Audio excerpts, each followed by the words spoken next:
Good morning, and welcome to the next in the series of brand designs with myself, James Davey, and we have today two usual guests from Nathan Lomax, but a very special guest. We have Nick from the amazing Snaffling Pig. Good morning, Nick.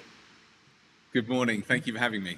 Oh no, you're more than welcome. It's great to see you. So the first thing we always do on brand designs is we have to know a little bit about you and tell our listeners and viewers in terms of a little bit more about you and Snaffling Pig. So please, fire away, tell us about how it came about, how it started, a little bit of your journey today. That would be awesome.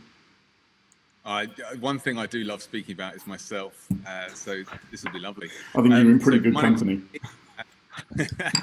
My name's Nick Coleman. I live in a small village outside London called Marlow, and about 12 years ago, my business partner and I started a medical business called Medical Supermarket. And we share very similar kind of work ethic, similar principles, values, and we just decided that we would like to, I guess, revolutionize the medical consumable market, a very sexy market that was deeply attracted to.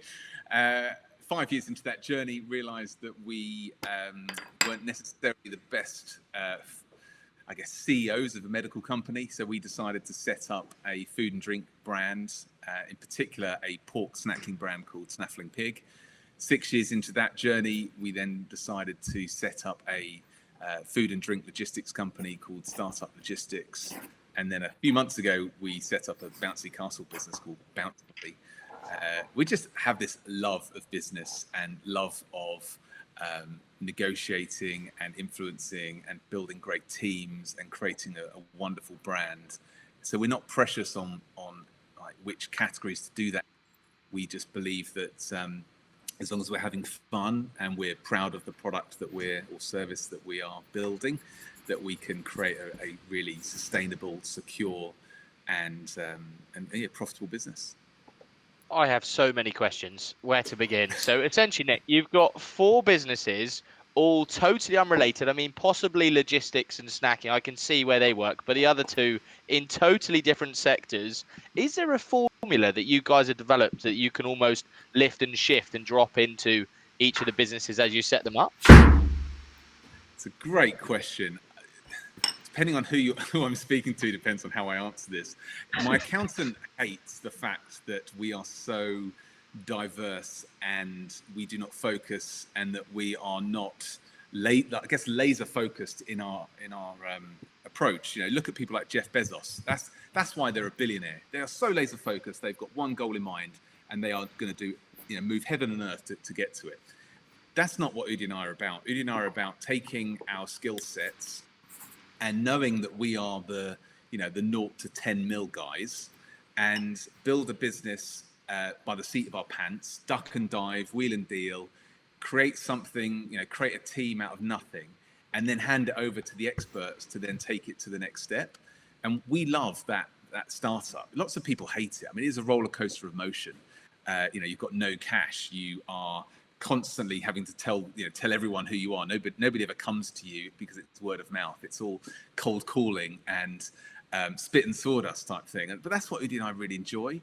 And so we love the fact that we don't have laser focus. It's part of our DNA. That's what makes us entrepreneurs. What we need to do is find people who are laser focused, surround ourselves with them, and get them to grow the business into the next stage. And we also love the fact that the businesses aren't related.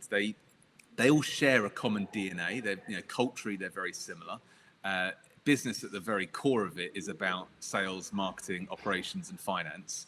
So no matter what you're buying or selling, as long as you apply decent principles and have a very strong foundation to it, you can make it work. I think, marketeers who think they can polish a turd, it might do okay to begin with, but there's no longevity in that business. So, Udi and I bring a lot of structure and boring, I guess, operational thinking to businesses. We might make it look really sexy on the surface, but the reality is it's a very simple business behind every brand. We love the fact it's diversified. It means that in periods of uncertainty, like a pandemic, we have the ability to spread our risk. Not all our eggs are in one basket. I think I can throw more metaphors into this, but you kind of know what I mean. I would much rather have a 10 small pies than a small slice of a very, very large pie. Is there a question, though, that with lots of pies, you effectively almost have to split yourself in multiple personalities and split yourself into multiple modes? You almost have to invest every ounce of yourself into every single pie. Is that fair? Taking your analogy and continuing it in some ways. Yeah, and it's not for everybody. And I think it's when I used to work at Marks and Spencer when I left university, and they were a fantastic business. But what they tended to do was they would do a performance development review with you, and they would pick on your strengths and weaknesses. They'd say your strengths are great, but your weaknesses you need to work on. And then they'd do a performance development plan, and it would encourage you to be a better person. As an entrepreneur, my weaknesses are my weaknesses, and I will never change. And I embrace the fact that I'm rubbish at 98% of what I guess, of things to do. There's 2% that I'm really, really good at, and that's all I worry about. And that is about being kind of that unleashed entrepreneur that can just be set free. And Udi and I complement ourselves in that. So we spread ourselves thin, but that's what we really enjoy. We don't get into too much detail because we employ some fantastic operators, some fantastic marketeers, some fantastic finance people who really love the detail and that analytics. And they go and run the business. And what Udi and I do is kind of, I guess, just add the cherry on the cake, really. Or at the very least, another metaphor, we started the recipe and those guys then go and cook it. And we don't do anything but business. That's because it's our hobby. There is no work-life balance. There's just life. So from the moment I wake up, I think about business. The moment I go to sleep, I think about it. I love it, and I wouldn't want it any other way. And I'm only young. I'm 39. I'm not going to retire because I can see nothing better than continue to keep doing stuff like this. And as I wind down, and I obviously don't have enough energy as I used to have, I'll still want to keep my mind incredibly active and have, one day I want to think about pork snacks, the next day I want to think about bouncy castles, the next day I want to think about logistics, and then medical supplies, and then who knows what else. I think it's just, it's part of who I am, really. That work-life balance bit is interesting, isn't it, Nathan? I think that work-life balance we're always talking about. I'm fascinated to hear how you can't switch off. I mean, I find it hard enough to switch off from one business, let alone four. I mean, that must just be the most stressful thing. But like you say, if you enjoy it, then it doesn't feel stressful and it doesn't feel like a burden. My question is around, you seem to have the Midas touch. Whenever you go into a business or create a business, they all seem to work. Have you and Udi ever gone into something where it hasn't quite worked out, Nick? You're very kind to say that, but we absolutely don't. We know our limits. We are not trying to change the world here. There are some fantastic entrepreneurs who continue to push the boundaries and risk everything for the big win. We don't do that. We're not gamblers. We calculated risk takers, but we won't even look at a business if we're not, one, interested in it. Have to be generally passionate about it. Two, have a deep understanding of the fundamentals of that business. And three, if there's any opportunity in it, really. And so, it might look like we've had 4 out of 4 successful wins. We haven't sold any of the businesses, but that's really not our intention. It's kind of, it's so much more, I guess, fuel in the tank. I hate all these metaphors. It's embarrassing. We're ticking them off as we go, to be honest. No. I've nearly got a line on bingo. I'm doing quite well. I'm not like this. No. We know what we're good at, and we just stick to that. So at some point, we'll probably have a dodgy business, but that's because we haven't stuck to what is our foundational, how we see business and what we think we're good at. We're good at buying and selling. We're good at operating. We're good at warehousing, and we're good at branding. And I guess we're trying to do businesses that are in all those fields. But again, because we're not risk takers. I'm never going to be an Amazon. I'm never going to be the next Elon Musk. I'm going to be we're going to be lots of tiny little businesses that all bring me pleasure and have great people who run them.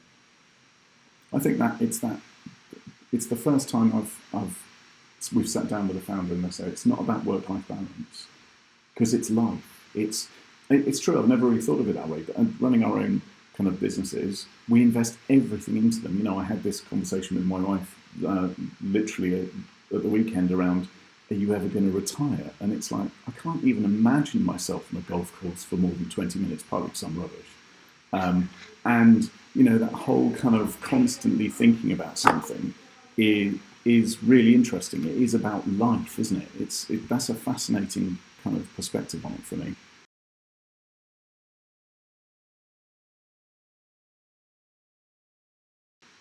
It is. I mean, we're put on this world for a very short amount of time, and I'm not going to waste a moment of it doing something I hate or work with people I hate.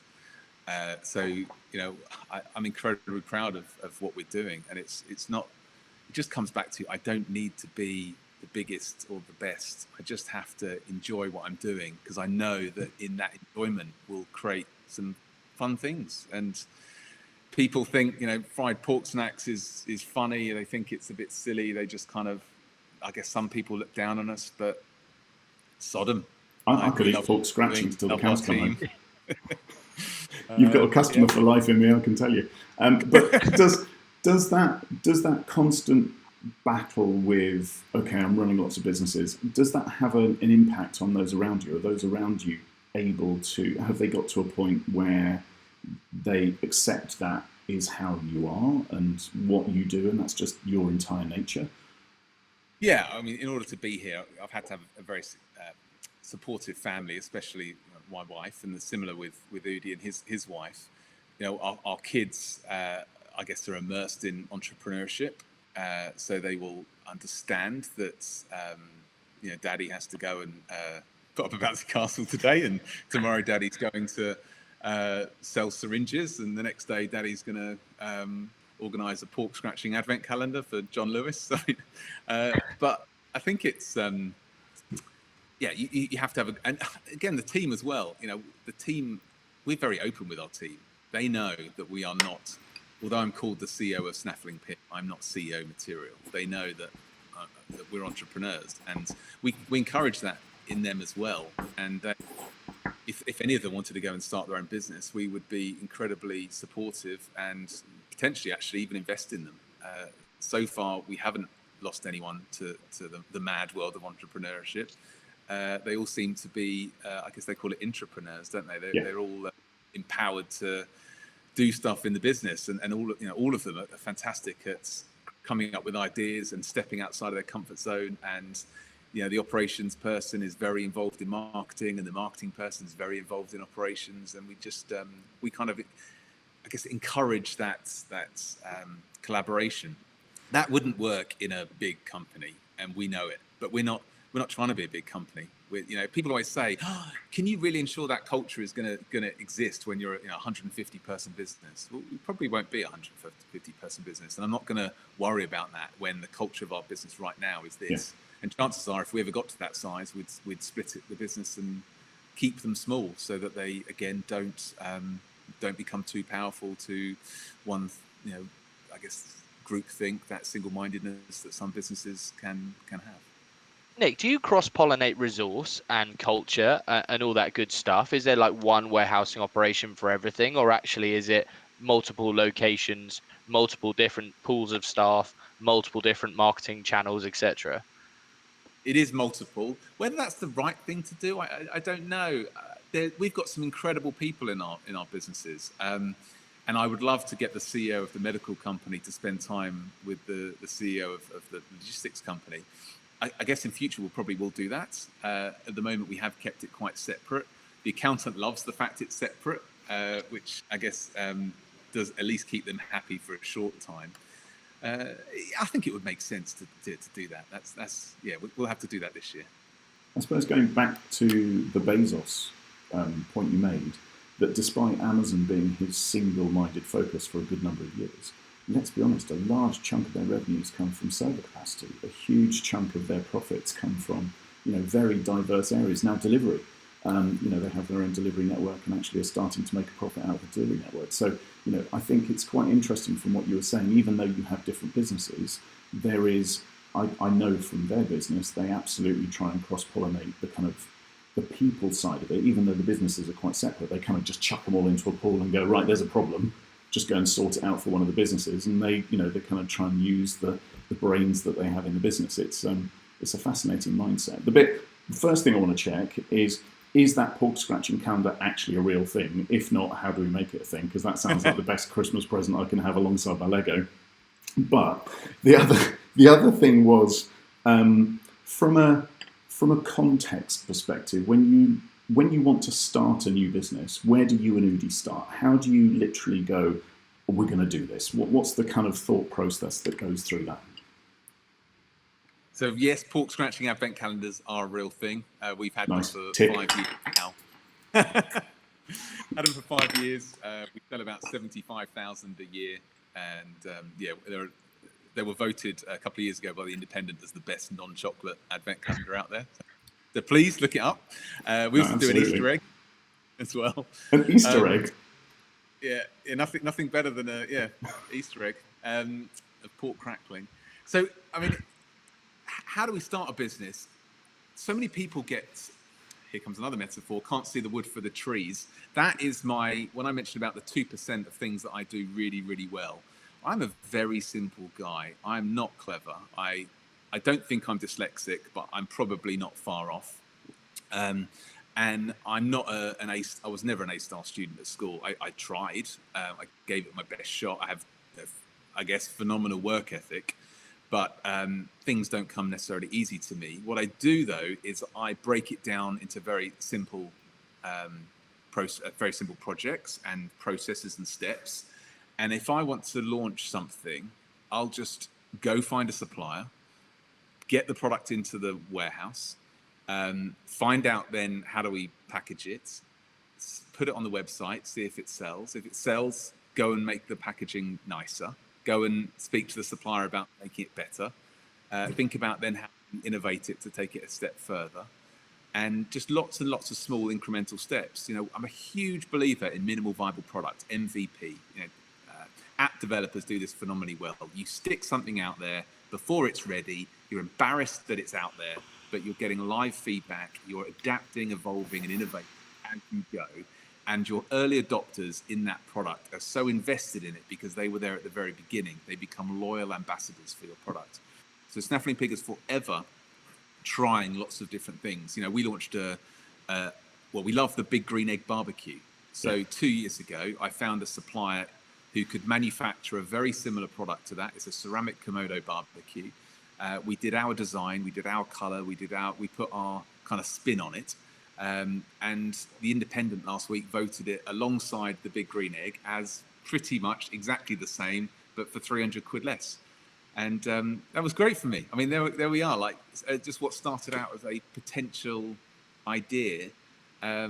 Is it going to be as big as the Big Green Egg? Probably not, because they're, again, laser focused in the barbecue industry. But, Snaffling Pig, as I sit here, we've got kind of coming up to 500 different lines, whether it's socks, cycling shirts, barbecues, pork crackling, peanuts, hot sauce, apple sauce, all started because just get on with it. Don't overthink it. If it doesn't sell, stop it. And It's a really interesting character trait, that around just pulling the trigger and kind of fail fast and then just move on to the next thing. You highlighted there, Nick, a couple of your strengths, work ethic being one of them. What are your blind spots? What are you potentially not so good at? Loads. I'm terrible at. There's so many. It's like so many that are trying to get through my head at the same time. I'm absolutely awful at detail. I'm awful with people management. I'm a terrible communicator. I am embarrassing when it comes to figures. I lack patience. I sometimes lack empathy. I can be a bit of an arsehole, but I'm very aware. Is Udi that perfect balance? Does he have those traits but not some of the other traits? No. No, he can be an arsehole too. So I guess what Udi and I, where we really complement each other is we have the ability to think differently in that if we're playing tennis, I'm the guy who throws the ball up in the air, Udi's the one who smacks it. And then we hope that whoever is on the other end receives it back, and then we'll try and work out where we need to be on the court. So we never bumped into each other because we have this incredible ability to never duplicate. it's like it's like a sixth sense. It's Yeah. so weird. People say, you know, how do you find a good co-founder? I have no idea how this happened. It just did. It works really, really well. Neither of us want to rock the boat by going to do our own thing or introducing another third person. It's something just beautiful about it, and we'll probably never be able to replicate it ever again. He says similar things to me. He's a terrible communicator. He lacks detail. His figures are pretty poor as well. But I guess what we're both really good at is inspiring people and creating a story and bringing people along for the ride. You know, he's a wonderful recruiter.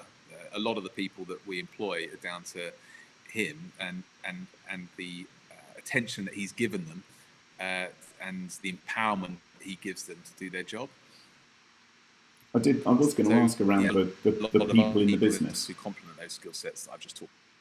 Yeah, absolutely. I was going to ask about the finding the right person for that business when you're starting up. How fast you bring in someone into the team when you actually kind of launch it, because ultimately, you know, we talked briefly around, you know, the pluses and minuses, and as Nathan asked, your kind of blind spots. Someone said to me once, you play to your A's and B's and you manage the consequences of your C's and D's by bringing in people that just fit that mold, and they're almost backfilling you in the background.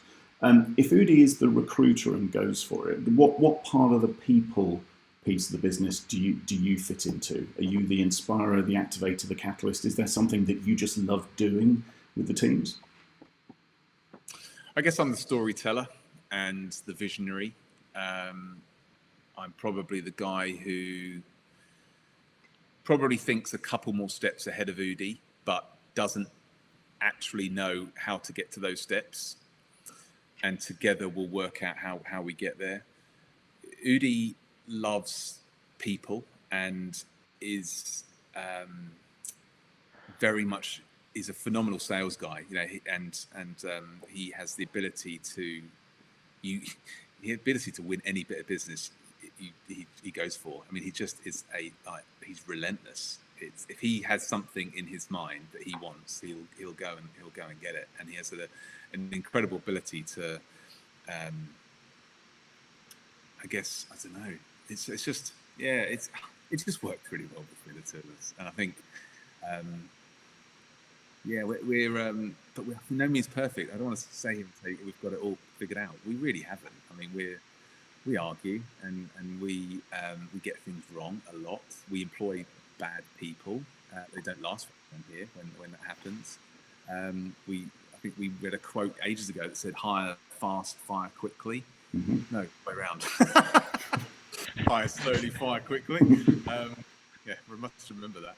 And we've had to do that. You know, we've there's nothing worse than having an arsehole working in your business and sucking the life out of it, and it just demotivates everyone around you. So you know, we have employed some people who they're not wrong people, bad people. They're just wrong for our brand. It wasn't the right environment for them. And a lot of the people that we've unfortunately let go have gone on to do amazing things and work for fantastic businesses. And once they find their stride and their people, their tribe, they'll do a much better job. No one goes to work every day wanting to do a bad job. So as soon as you find someone in your business that's doing that, you know that there's something wrong, probably with the business that you've created for them. So you need to find them a better home. Yeah, we kind of call them passengers. Yeah. They're kind of, they're passengers. They're here for the ride, but actually we need to try and help them find their bus they want to drive, or the train they want to drive, or whatever it is. It's really fantastic when you see someone step into a role somewhere else. You just see them blossom, and it's amazing. But the same can happen within your own business, can't it? Trying to find the right whole or the right kind of part of a business, or even a brand in your case. They could switch between logistics or medical to find their true home, I suppose. That's right. I mean, we've actually recruited 2 telesales people, one in medical supermarket and one in Snaffling pig. Both of those telesales people have gone on to run startup logistics and medical supermarket. They were not good in telesales, but they were phenomenal operators. And you know, they're young guys. They're like 24, 26, and they're running multi-million-pound businesses. And you know, people look at us and go, "You really want them to run it?" It's like, absolutely. Like, if they know how to, like, to start on the very bottom of the business, and they look their attitude and ability to learn from their mistakes and their ability to accept criticism and know that they are not perfect makes them a great CEO potential. So we recruit into that. Nick, do you think entrepreneurs are born with that mindset, or do you think it comes as a product of your kind of environment that you grow up in? My parents aren't entrepreneurs, so I don't know if that's necessarily part of your DNA. Absolutely, environment comes into it. Not everyone should be an entrepreneur, and I'm not saying entrepreneurship is the greatest job in the world either. I think you just have to have the right DNA to enable it to happen. I mean, a lot of my friends have some fantastic jobs. They get incredibly stressed. Then they talk to me and say, you know, why are they moaning when I must be so stressed? I think, you know, reality, whatever you do, you'll have a level of stress. My stress is no more important than their stress. I just have stress at different levels, and different things wind me up. So would I recommend entrepreneurship to my son? I would want him to do whatever makes him happy. Entrepreneurship makes me happy sometimes, not all the time. I would love a PAYE job on occasion, and just know that I can leave on Friday at 5 o'clock and not think about work again. But I love the highs. It's like a drug, really. It is. It really is. Weird. It's kind of riding the highs and the lows, isn't it? Because it is a chemical reaction when you're buying something, when you're really loving something. It's that first hit of, wow, this could be something amazing, and you get really high days. But how do you deal with the low days? How do you deal with those kind of almost kind of not in depths moment, but kind of, am I doing the right thing? Is this really for me? Yeah, low days are pretty low. If you were to average out all the highs and lows across the business, I'd probably say I have more lows than highs. And as we're progressing, I think the highs are getting harder to hit, because winning another customer is not as exciting as it was in the very beginning. And the lows, I'm being numb to a lot of the lows as well. In that, oh, here we go again. We've got another potential legal issue, trademark issue, HR issue. So it's kind of, I'm not worrying about them as much. Having a business partner as supportive as Udi is incredibly helpful. Talking it through with someone who understands. My wife is incredibly supportive, but she has no idea like what I do really and how it impacts my brain. And it's the same with her. She has stresses in her job, and I can't understand it either. So the only way for her to get it off her chest is really talk to someone in a similar position who can relate and have empathy. And I think what I'm learning about dark times is, what's the worst that can happen? Like, as long as I've got my health and my family's got their health and my staff have got their health, then we'll be okay. And so, and I think we've made some big mistakes here recently, and especially in the last couple of years, and none of them have killed the brand. In fact, what they've done is those mistakes have actually made the team smarter, and we've grown more than we've ever grown before. I can't say it was down to those mistakes, but if I had my time again and I was asked whether I wanted to make them again, I'd say yeah, because they're the reason why we're here today. If we'd got those mistakes right, we may not have made the decisions we've made to get the brand to where we are today, because we've made it leaner, we've made it kind of more athletic and ready for war, and that kind of constant worry about making those kind of mistakes in future means that we're a much stronger business because of it. So Nick, James and I often talk about mentorship and the importance of being inspired by others. Have you been mentored throughout your journey, or do you have people that inspire you in your corner for when you have those dark days to go to apart from Udi? It depends on what day I'm in, what day of the week and how I'm feeling. I love LinkedIn, but sometimes I just want to throttle people on LinkedIn because it's so like, look at me, aren't I great? Isn't my business great? I'm the same. God, I mean, I post some really content sometimes. It just makes you go, what a wanker. Why are you just telling me? And then, there's some amazing brands on there, but I delete LinkedIn every so often, because I'm like, I do not want to read your self kind of promoting post about how amazing your business is. So in terms of mentors, there is lots of people out there that we've come across that we're incredibly inspired by, and there is a deep similarity between all of them. It's that tip of the iceberg thing, where all we see is success, and underneath is a hell of a lot of hard work and dark days and struggling with mental health, and that constant fear and panic and what if. And so I guess we are getting to a point where we now understand that if you drive a Ferrari, it doesn't make you successful. What makes you successful is getting home on time to bath your son, or being there when your wife needs you. That's what success means to me. And so the mentors that I thought I wanted when I started out, who had the boat and the hot women and just all the money and everything, I don't want any of that. I want the guy who is wearing welly boots and drives a Volvo Estate and the biggest smile on his face because he's taking the kids out Monday lunchtime for a McDonald's. That's my mentor. It's amazing. And I want to surround myself with people like that. Yeah, it's in Norfolk we are surrounded by some very wealthy landowners, and some of them drive the most beat-up Peugeot 206 from the 80s, and they wear the most torn-down wellies known to man, but they have possibly the most sizable amount of land and a really wealthy kind of lifestyle, but it's not hidden. It's just they don't feel as though it's the one thing they need to chase. That whole kind of chasing the dollar or chasing the pound for me, and the hustle. We talked about it a couple of weeks ago, didn't we, Nathan? In terms of that hustle for us is almost counterproductive. It needs to be refocused on what actually makes a difference to your life. Business is let's go back to that bit at the beginning. It's not work-life balance; it's life. So how do we weave it in? Do you think some entrepreneurs sometimes can't separate that? They don't feel as though they can break out that time for family and life outside business? Yes. Entrepreneurs who think there is a work-life balance are the ones who will massively struggle with it, and whose wives, partners, family also believe that when daddy's home, he shouldn't be looking at his phone because he's at home now. Mm-hmm. For me, it's kind of like the day. There is no 9 to 5. It's just life, and part of my life is buying and selling pork snacks or logistics or whatever.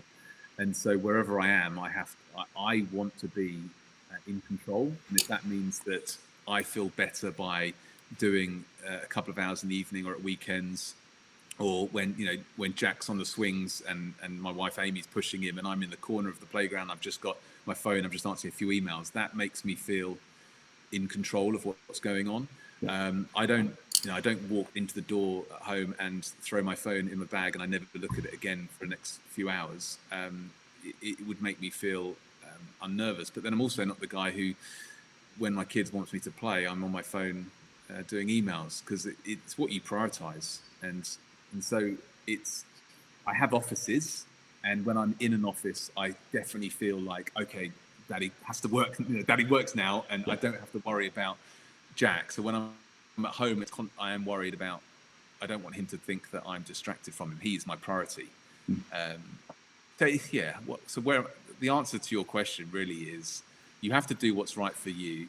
And if you believe that you haven't got the balance right, just don't think about it as balance, think about it as life, and maybe just reevaluate like what's important to you and what is a priority for you in that moment.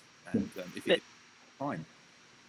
On your journey, have you come across any really invaluable learning resources, books, podcasts, etc., that you think actually for any owner founders listening to this that are inspired by your story, they've got to go and check this material out?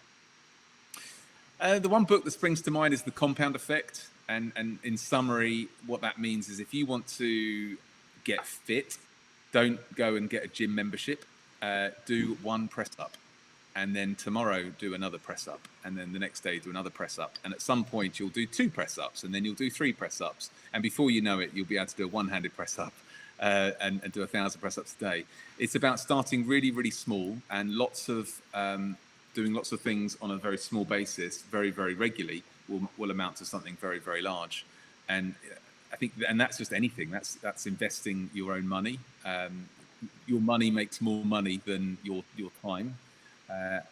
So I love investing for my kids' future. I love investing, using ISAs and all that.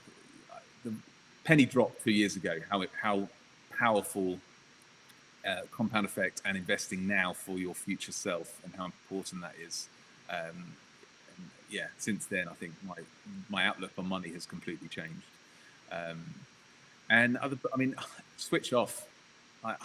I have this attitude that if I can pay someone or buy something for less than it would cost me to do it, then I will do it. So if I need the lounge painted, it will take me about 3 weeks. I'm a crap painter. It will take a professional about a day. They'll charge, 1,500 quid. My time is better suited sitting on the couch, watching him paint, than actually doing the painting myself, because I will get downtime and I will then be able to focus on the business and my family, which I find more valuable than 1,500 quid. And so don't be afraid to do that kind of stuff. And my mum, she judges me because I've got a robot vacuum cleaner. She's like, "Why have you got that? You should just vacuum it." Like, no, Mum, I'd much rather sit on the sofa and stare at it during the vacuuming, because my mind is then numb. And I hate vacuuming, and I'm not afraid of saying I hate vacuuming. I wasn't put on this world to vacuum. I was put on this world to make pork scratching advent calendars, and enjoyable. There's 1/10 of me that wants to play back that last comment to my wife and just see what happens. I'm not entirely sure it will go that well. So listen, there is other people just like me. Yeah, James is no longer on Brand Designs. Unfortunately, he's currently under a patio. It's fine. It's a really nice patio, and we paid a bloke to come and lay it. But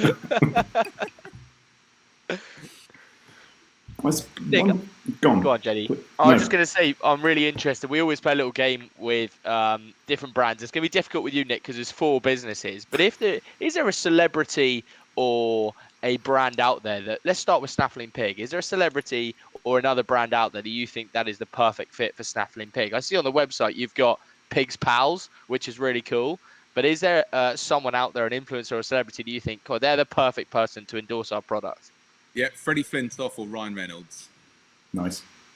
Love that. Easy peasy question, because we did it about 3 years ago. It's a wonderful way of visually representing what is your brand trying to do, so that when you employ anybody and they have to answer an email, how would Ryan Reynolds answer this email? And they go, oh, okay, I'll get that. Yeah. It's brilliant. And have you managed to make any strides with Freddie Flintoff or Ryan Reynolds?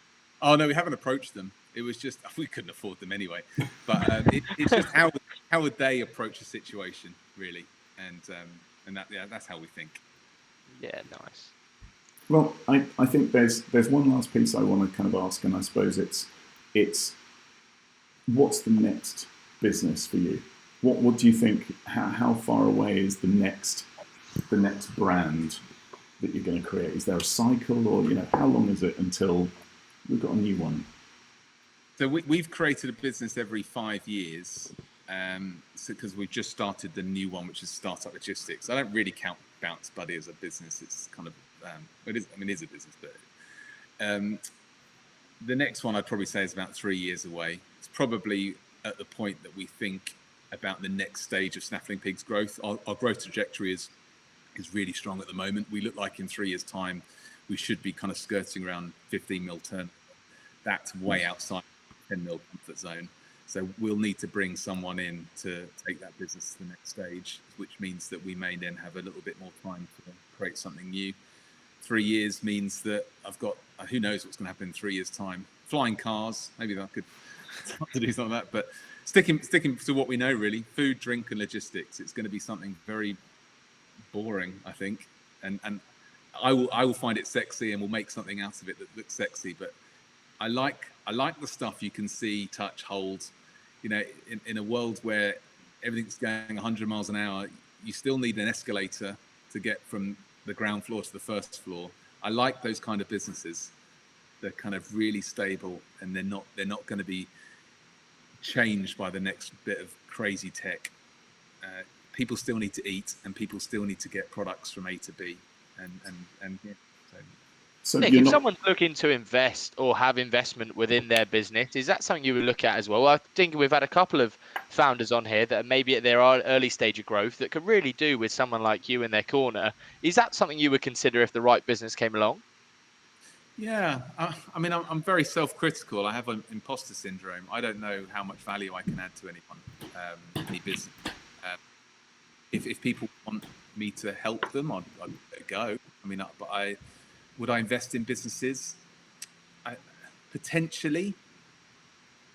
I don't know. It's something about would I? If it's that good of idea, I don't know. I've never done. I mean, I invest in the stock market and thousands of corporate businesses. I've never invested in a small startup. And providing though I was passionate about the product and there was a spark about the entrepreneur, then I'd probably be tempted. But I've still got so much more I do with Snaffling Pig before I would think about investing in another startup. Yeah. fantastic. Well, I just want to say thank you very much indeed for your time today. It's been great fun as a chat. And I think there are some really different perspectives in there than we've had from some of the other founders we've kind of talked about, particularly that work-life balance piece being just life, which I think is something we haven't actually really touched on, but it's kind of skirted around. So thank you so much, Nick, for your time today. It's been a real pleasure. If anyone wants to check out Nick and his particular brands, then Nick, Snaffling Pig is obviously one. Take us through the other brands. Medical Supermarket. You've got Medical Supermarket, medical-supermarket.com. And then if you're a food or drink company and you're looking to get your products into the hands of your consumer, startuplogistics.co.uk is a D2C logistics provider.